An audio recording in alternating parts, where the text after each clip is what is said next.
ನೀವು ಎಲ್ಲ variety ಬಜ್ಜಿನ try ಮಾಡಿರ್ತೀರ. ಆದರೆ ರೋಡ್ ಸೈಡಲ್ಲಿ ಸಿಗುತ್ತಲ್ವ ಸ್ಪೆಷಲ್ ಕ್ಯಾಪ್ಸಿಕಮ್ ಬಜ್ಜಿನ ಯಾವತ್ತಾದರೂ ಟ್ರೈ ಮಾಡಿದ್ದೀರಾ? ನಾನಿವತ್ತು ಟ್ರೈ ಮಾಡಿದ್ದೆ. ತುಂಬಾ ಚೆನ್ನಾಗಿ ಬಂದಿತ್ತು. ತಿನ್ನೋಕ್ಕಂತೂ ತುಂಬ ರುಚಿಯಾಗಿತ್ತು. ಈ ಬಜ್ಜಿ ಮಾಡ್ಕೊಳ್ಳೋದಕ್ಕೆ ಅರ್ಧ ಕೆಜಿಯಷ್ಟು ಕ್ಯಾಪ್ಸಿಕಮ್ ತೊಗೊಂಡಿದ್ದೀನಿ. ಇದನ್ನು ನೀರಿನಲ್ಲಿ ಚೆನ್ನಾಗಿ ತೊಳೆದು ಮಧ್ಯಕ್ಕೆ ಈ ರೀತಿ ಕಟ್ ಮಾಡ್ಕೊಳ್ಬೇಕು. ಮಧ್ಯಕ್ಕೆ ಒಂದು 3 ಕಡೆ ಈ ರೀತಿ ಚಾಕುನಲ್ಲಿ ಕಟ್ ಮಾಡಿಕೊಂಡು ಈ ರೀತಿ ಕಟ್ ಮಾಡ್ಕೊಂಡಿಲ್ಲ ಅಂದರೆ ಎಣ್ಣೆಯಲ್ಲಿ ಕ್ಯಾಪ್ಸಿಕಮ್ ಹಾಕಿದಾಗ ಸಿಡ್ದೋಗೋ ಚಾನ್ಸ್ ಇರುತ್ತೆ.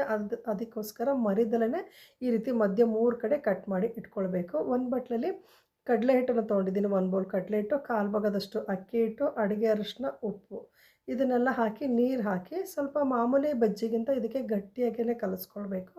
ಗಟ್ಟಿಯಾಗಿ ಕಲಸಿಟ್ಕೊಂಡು ಒಂದು 1/4 ಸ್ಪೂನಷ್ಟು ಅಡುಗೆ ಸೋಡಾನ ಹಾಕಿ ಈ ರೀತಿ ಮತ್ತೊಂದು ಸಲ ಚೆನ್ನಾಗಿ ಮಿಕ್ಸ್ ಮಾಡಿಕೊಂಡು ಮಧ್ಯೆ ಕಟ್ ಮಾಡಿಕೊಂಡು ರೆಡಿ ಮಾಡಿ ಇಟ್ಕೊಂಡಿದ್ವಲ್ವ ಕ್ಯಾಪ್ಸಿಕಮ್ನ ಈ ರೀತಿ ಎಣ್ಣೆ ಬಿಸಿ ಮಾಡಿಕೊಂಡು ಒಂದೊಂದೇ ಹಾಕ್ಕೊಳ್ಬೇಕು.